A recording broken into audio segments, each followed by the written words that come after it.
I can't think of any more noble job in the entire world than dedicating your life to the service of your country. So I think one more time, our veterans that sit here before us deserve a round of applause.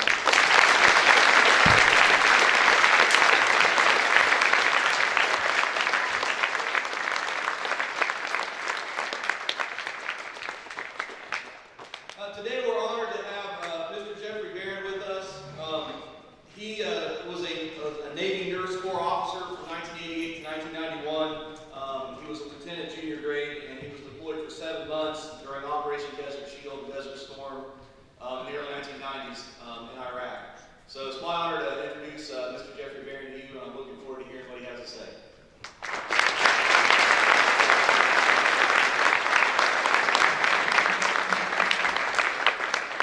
All right, get my volume right here. So first off, just sharing with you the slides that I have today. I've kind of got a little bit of a hodgepodge of just some general things about the service that you guys might be interested in, audience participation questions, and then also sharing some pictures from photos from when I was deployed. And I'll just kind of tell the story as I go through it.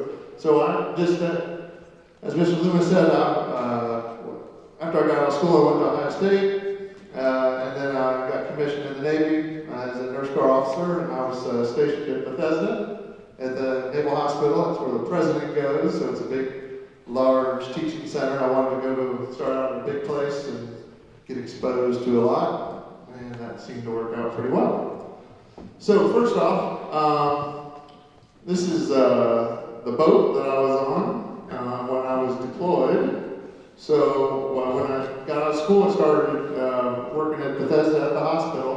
And then once Saddam Hussein invaded Kuwait, things started changing. So basically, they took the majority of us who were at the Naval Hospital, and, ooh, that looks good, and moved us onto this big boat. So this is a USNS Comfort. It is a 1,000-bed floating hospital, and it has everything you would need to take care of lots and lots of patients. And it has a sister ship, I think I might have a picture of that, which is the USNS Mercy, which is out of the West Coast. So it looks just like it, and its whole staff from San Diego basically deployed. So we were both over there. First time that the two ships were ever together, and I might have a picture of that. So anyways, that's that. So scroll through here. All right, so this is just a little bit of audience participation or just information, throwing these numbers out. And some of the things that I have, some other numbers are from different sources, but most of them come from military.gov. So anyways, so 5 branches of the military. Of course, I'm a little bit biased toward the Navy. Army, the Navy, Air Force, and that looks like a female pilot that flies that big old airplane. The Marine Corps, appropriate picture there with them in the space yelling down. If there's any Marine Corps runners out there that are familiar with that. And the Coast Guard. Coast Guard used to be a part of the Department of Transportation until '02. Then they became a part of Homeland Defense. So they were kind of unique. Just curious, how many teachers, kind of hard to see here in the dark, how many teachers do we have here who are veterans? Are there some? Can't really tell. Are there any? No? All right. One? All right. Who's that? All right. Good. All righty. Youngest branch of the military, Air Force. Used to be called the Army Air Corps. And in 1947, the Air Force was established. So it's definitely a newer branch of the service. Oldest branch. Army, June 4th, 1775. If this sounds like a boring history lesson, I'll try not to make it. Second oldest branch is the U.S. Navy, October 13th, 1775. Then the Marine Corps, November 10th, 1775. And by the way, I have to give my daughter credit here, and Emma Barron, for helping me with PowerPoint, and Connor helped a little bit there as well. Number one, computers were just starting when I was in high school, and there was no such thing as PowerPoint, just for the record. Then the Coast Guard. August 4th, 1790. Alrighty. The largest military in the world. A lot of people would think that would be us, but it's actually China. 2.85 million active duty in uniform. Although the U.S. ranks second in the world, 1.43 million, another 1.1 million in our different reserve forces with all the branches. Here's just some numbers. I like numbers. I don't like to have to learn them or remember them for a test, but I like to look at them. So the Army, the Navy there, Marine Corps, Air Force, and the Coast Guard. Benefits of serving in the military. I should be looking at here. So there's lots of benefits of being in the service. I'm going to list a few of them up here. One of them, of course, is you don't have to decide what to wear to work every day. They tell you. And they tell you where to go just about every day. So that's another advantage. The GI Bill, almost every branch and active duty, reserves have lots of money available for school. These days with online programs and so on, there's all kinds of things you can do, you know, when you're out at sea and when you're deployed. When there's a will, there's a way. VA home loan, some people don't think of that. First home you can buy or any home without any money down, so you can come out after serving a few years and be able to buy a house. And healthcare through the Veterans Administration. You hear a lot of different things about the VA, and good, bad, it's always trying to make improvements. I actually just got I'd never got any services through there until a few months ago. I got signed up, and but anyways, healthcare available everywhere in the country for your entire life. And disability benefits if you're injured. But most important, serving your country with honor. And as you get older, that means a lot more to you. So here's a little bit more about my personal experience. This is Bethesda Naval Hospital. At the time, I think when I was there, they called it the National Naval Medical Center, big flagship hospital, where the president goes. And it was always interesting going to work on a day when he'd be flying in. With all the Secret Service and security, and you're always late for work. Then my experience overseas. So in August of 1990, that was when Iraq invaded Kuwait. And then what followed next was Operation Desert Shield. And then August 7th, 1990, up through January. And then after that, Desert Storm, or the actual war began. Ceasefire eventually was negotiated in March. I'm just going to kind of go through some different news clips. When I was gone, my wife actually kept a scrapbook. She's good at those things. So here's from Newsweek. I just think these are kind of interesting, showing you that us Americans aren't loved all around the world. This was in front of Time with the build-up to the war. Some more soldiers. That's a picture of Saddam Hussein. The war held. Then when the air war started, bombing Baghdad. This is an Air Force pilot in front of Newsweek. This is a prisoner of war that was on front of Newsweek. So he was a down pilot, and there's lots of propaganda with that. These are a couple real pictures of guys in. And then as the ground war progressed, that's Saddam on the ropes. And then after that, prisoners. Lots of them. Iraqi prisoners. A lot of just once things started, just gave up and walked over to the U.S. side and surrendered. General Norman Schwarzkopf, he was kind of the leader of everything on the ground, the war itself. passed away, I don't know, a year or two ago, but he was kind of known as a man amongst the troops, kind of a common general. This is after some of the local Kuwaitis. This is just a little excerpt I thought was kind of interesting with the ship that I was on when we returned home. When my boat went overseas, they kept a small crew on the ship going over, and the majority of us, they flew us over. We met up with the ship in Europe. We met up in Rota, Spain. That way they could at least kind of keep us working and just fly over and meet them. And this was actually when we eventually came home. I'm going to kind of flip back to some other pictures on the ship here. This gal here, she was a Nurse Corps officer. She had served as a nurse, a young nurse in Vietnam, and then as a senior officer, she was back serving in her second war.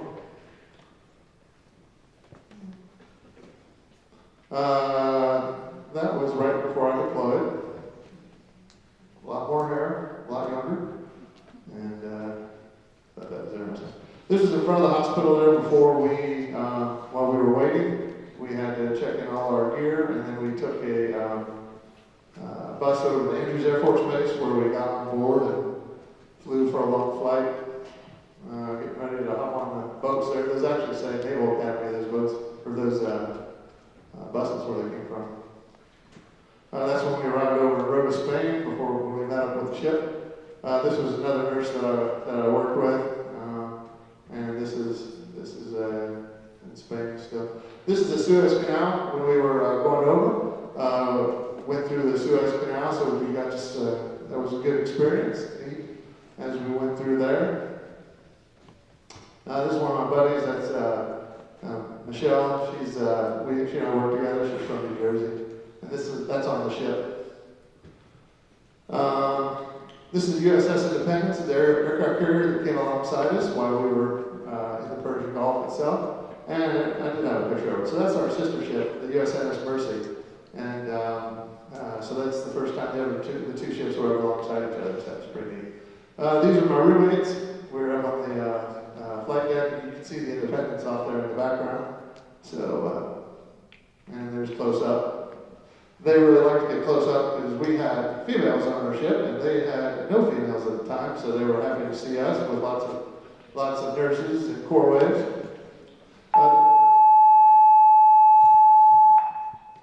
This is just on the ship. These are trauma bays. This is called Steel Beach. On Sunday, if the captain was in a good mood, we'd be able to go up and be out of uniform for a couple hours and be out. It's plenty hot. There's a friend of mine. He was a career Navy nurse. He was a OR nurse, and he and I still keep in touch. This was Thanksgiving dinner, and so there were my roommates and I there in the officer's mess. Just a helo on deck with us. When we got Liberty, we went into, we were in Dubai and Abu Dhabi. I think this was in Dubai, and just areas where they shop. It's called the souk. They call it souk, and this is this is a fleet hospital, Navy fleet VASH hospital, basically. So just like you would see on TV, they go, and this is a Navy hospital. I put this picture in because this is actually up on the flight deck. As the Iraqis were retreating, they were burning all of the oil wells and oil fields. And that was 12 noon on a sunny day, and you can see all the haze in the background. Literally, your glasses, you weren't really allowed to be up on deck for more than a minute or two. Your glasses would just get oil film over them just immediately. And that's even a better picture of 12 noon with all the burning, all the smoke from the oil. Let's see, so finally when we were getting off ship, there's the big gangway there. That's pretty high, and you had to come down that if you were going to get off, and we got on the tugs. This was the pilot who actually flew us back, and he was in the Marine Corps when he was a younger guy. I had a Precious Blood, which was a Catholic school in Dayton. They were pen pals, so when I came back, we were right back and forth. I went to school and talked to them. That was a good time. This is back in Bethesda. There were parades. There was a parade that we had afterwards with kind of welcome back. That's pretty neat, so we marched in that. And there's another picture there. It was a lot of fun. I just saw this. I think this was off Facebook, but I kind of liked it. When somebody complains they're exhausted, you're the one carrying the machine gun. I like that. You just had a, I thought that was worth putting in there. Just recently, I was lucky enough, this year, was the 25th anniversary of Desert Shield, Desert Storm, and so 500 of us prior service people marched in Washington, D.C. on Constitution Avenue, and these, again, were a couple of my shipmates. They were both career guys. They stayed in 20 plus years, and they were marching. This is just a hotel. We are working on trying to get a monument built for Desert Storm. You know, just as though there's Korean War and World War II, there's nothing in D.C. So this is the architect actually, and he's from Indianapolis, and he's doing everything pro bono, voluntary, all of it. So I thought I'd throw it in there. This is just the night before we marched. Get my gear together. It was a typical hurry up and wait. We got down on the mall, I think at about 9:15, and we marched at about 3:15. So it gave me flashbacks why I didn't stay in the service for 20 years. And there we are marching. Trying to march. These were some coalition forces that were represented. We were all signing the Kuwaiti flag, and one of the Kuwaiti colonels was going to take that back to Kuwait. I think this is my last slide. I don't remember exactly, this is paraphrased, anonymous where I got it. But it says, you may have served in combat or while preserving peace, you may have retired out, or you may have served for a short time. You may have been a draftee or volunteer. You may have served in the Corps, the Army, the Navy, the Air Force, Marines, Coast Guard, or even the Merchant Marines. But you served. You did your job honorably. I was never a hero, but I'm thankful and proud to have served among you. A real hero walks with you when the rest of the world walks on you. So I thought that was a good quote to close with. And I think that is all that I have. Question. That's it for my little story, pictures. I don't know.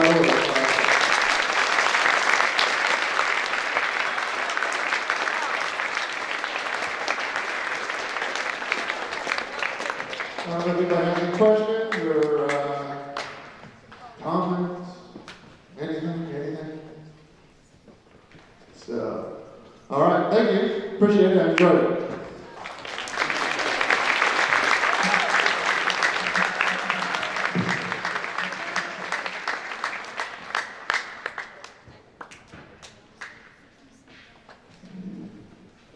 Thank you very much. That was awesome. It's great to hear firsthand from the people who have served our country so bravely and finally. So very much appreciated. The next part of the program gives me a great honor to introduce to you a more familiar face sitting back here behind me is Cody Crawford. And I've been teaching 14 years, not as long as some people around here, but long enough to I've had several students in my experience, and very rarely does a student know more or care about the news and what's going on in the world than I do. And I can safely say that this guy back here is one of the few students who does. He has a genuine interest in his country, in the world around him, and I know that he's thinking very seriously of making a career in the military after he graduates next year. So it's my honor to introduce Cody Crawford. He found a poem that he would like to share with you all right now. So Cody.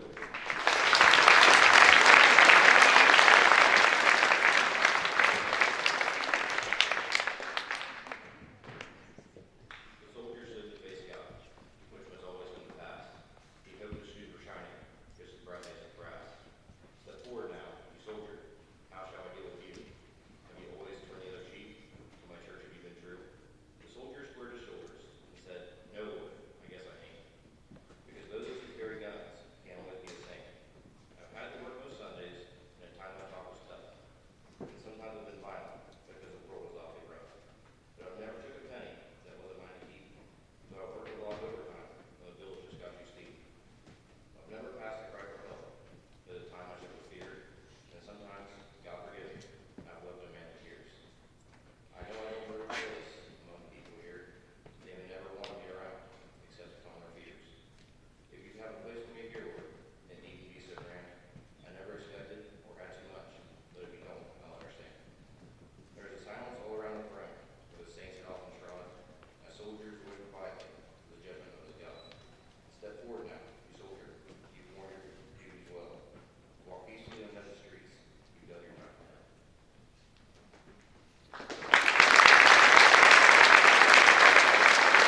School Choir, led by Mr. Elliott. So if you would turn your attention to them, that'd be great.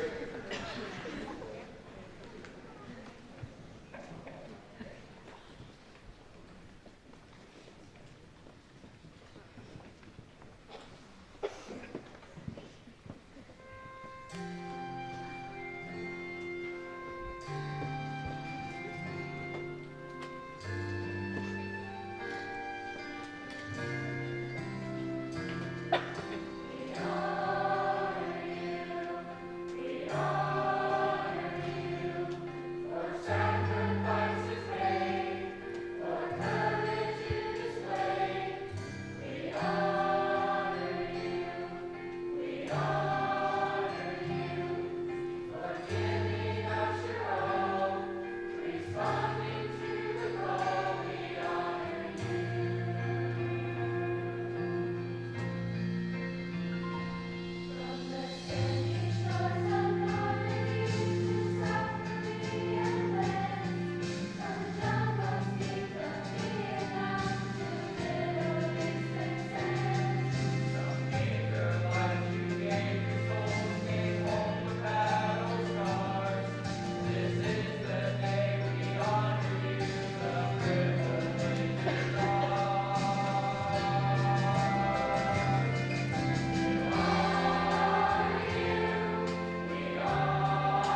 ceasefire at the end of World War I.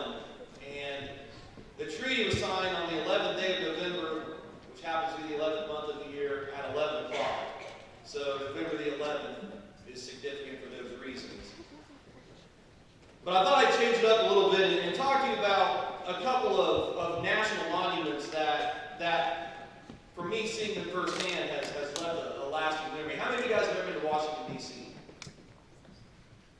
How many of you guys have seen the Vietnam Veterans Memorial, the wall, the Vietnam Wall? Okay, how about the Tomb of the Unknown Soldier in Arlington National Cemetery?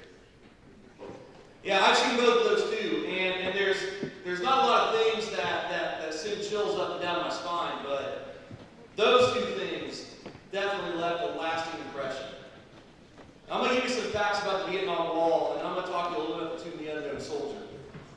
The Vietnam Wall was built, the memorial was built to honor the veterans who served and fought and died in the Vietnam War in the 60s and early 1970s.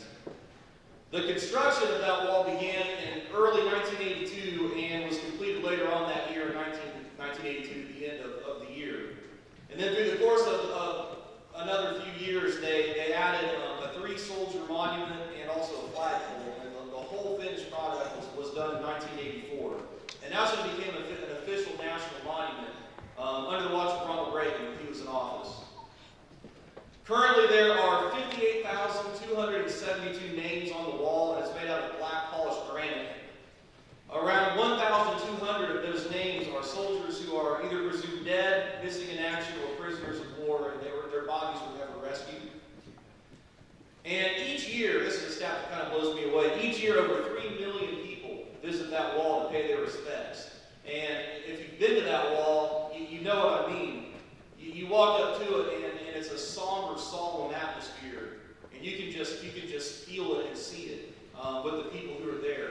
And you know, most of those people, they lay flowers at the base of the wall. They find their loved one's name, or they, some sort of a personal item they'll lay at the base of the wall, just to pay respects for that fallen soldier. And like I said, there's very few things that give me chills. And I can remember walking up to that wall, and there were dozens and dozens of people there. And I personally, my grandfather fought in World War II in Korea, and my uncle fought in Desert Storm. I don't have any loved ones or family members that I know that served in Vietnam specifically, but just the feeling and the aura of that place was something that I know I'll never forget. And then on that same trip, I made it to Arlington Cemetery, and I saw the Tomb of the Unknown Soldier. Has anybody had the honor of seeing that? Yeah, and you would remember it if you did. That monument was constructed in 1921 after World War I, and it was originally done to pay tribute to soldiers whose remains had never been identified after World War I. As time went on, future presidents included other wars and conflicts, and currently it pays respect to any soldier of any war whose body has never been found. There are soldiers from the U.S. Army that guard the tomb 24 hours a day, 365 days a year. And it's really cool how they do it. There's a procedure, there's a routine that they follow. And I've got a little bit of the numbers and the data and the statistics here. The soldier marches 21 steps south down the black mat laid across the tomb. He turns and faces east toward the tomb for 21 seconds. He turns and faces north, changes weapon to the outside shoulder, and waits 21 seconds. He marches 21 steps down the mat. He turns and faces east for 21 seconds. He turns and faces south, changes weapon to outside shoulder, and waits 21 seconds. He repeats the routine until the soldier is relieved of duty at the changing of the guard. Now, you probably heard a common number in there, right? 21. Anybody know why 21 is a common number there? Any clue on that? This can be audience participation. Well, 21 was chosen to symbolize the 21-gun salute, and that's the highest military honor that can be given to a fallen soldier. And the changing of that guard, I told you 365 days a year, 24 hours a day, it happens every 30 minutes. And it just so happened that when I was in Arlington, I had a chance to witness the changing of the guard. Just another moment in my life that gave me chills, just to see how that change in the guard actually happens. And if you've never seen it, the video I'm about to show you doesn't do it justice. You need to see it in person. But I want to show you what the changing of the guard is. And you have to bear with it. There's a lot of detail. There's a lot of little things that you're going to see. You know, just the directions they face, and the paces that they go, and the weapon inspection, and what they do with it. And it's, like I said, a video doesn't do it justice. You need to see it firsthand. But I do want to show you this because I'm sure that a lot of you in this room probably have never seen the changing of the guard. So if you would, just direct your attention to the screen.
Ladies and gentlemen, may I have your attention, please?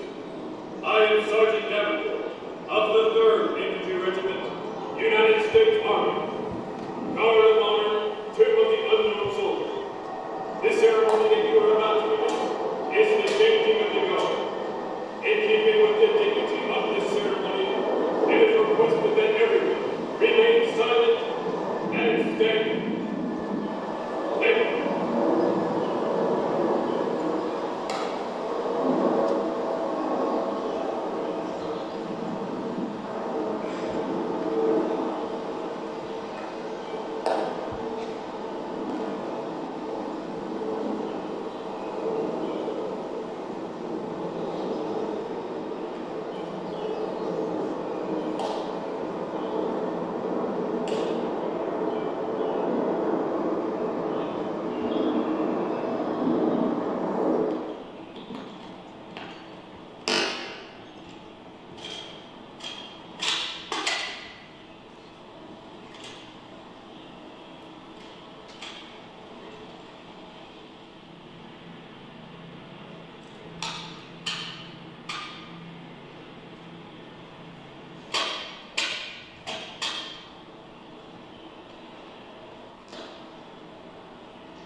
Onward! Onward!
Like I said, the video doesn't do that justice, but it's just truly an amazing thing to witness that firsthand. So if you ever get a chance to go to Washington, D.C. or go to Arlington National Cemetery, that happens once every half an hour, 365 days a year, 44 hours a day. Pretty amazing. Next we have another performance by the UC High School Band. Mr. Elliott.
once again, thank you to the band. One more time, if you direct your attention to the screen, just have a short tribute to veterans that I found that I thought was appropriate for the day.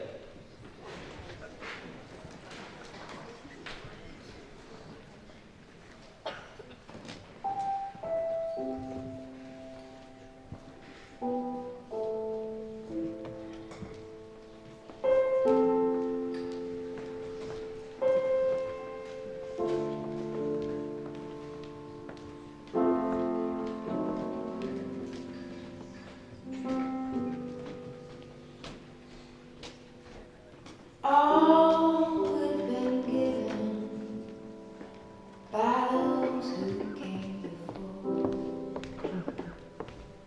the dream of a nation where freedom would endure, the working prayers of centuries brought us to this day.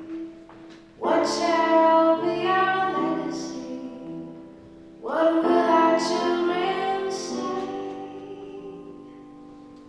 Let them say of me, I was one who believed in sharing the blessings I received. Let me know in my heart when my days are through. America, America, I give my best to you.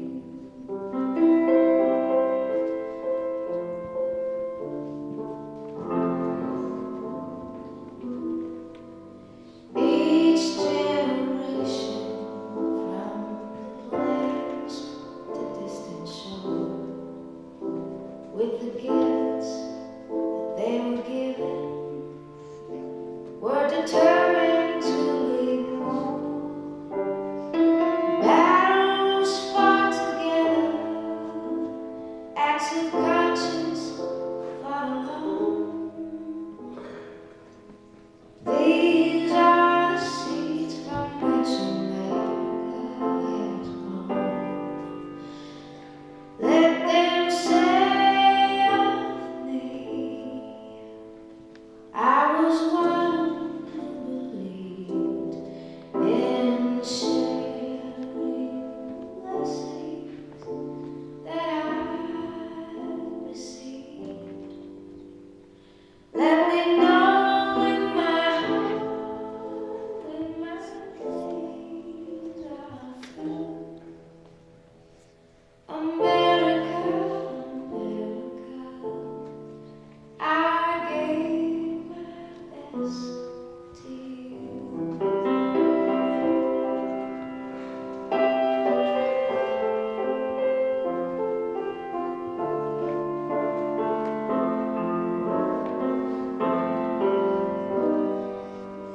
For those who think they have nothing to share, who feel in their hearts there is no hero left, know each quiet dignity is that which fortifies the soul of a nation that will never die. Let them say of me, I was one who believed in sharing the blessings I received. Let me know in my heart when my days are through. America, America, I gave my best to you.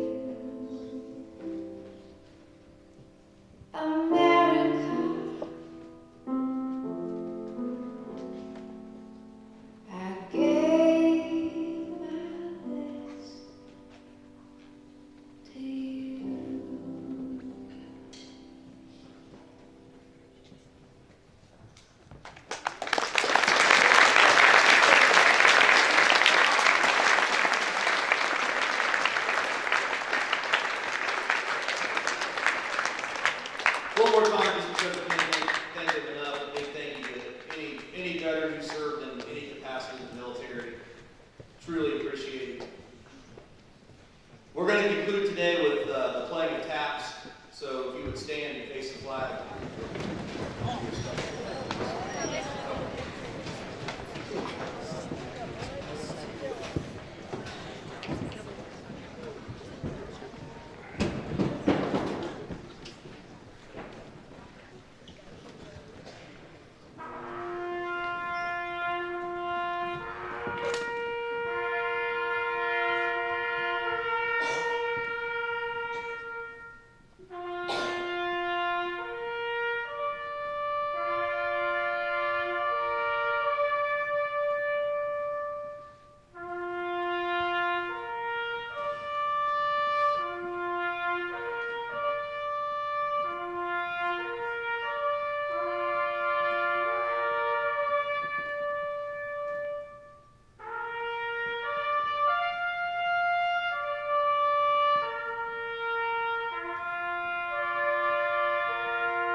Thank you. You may be seated.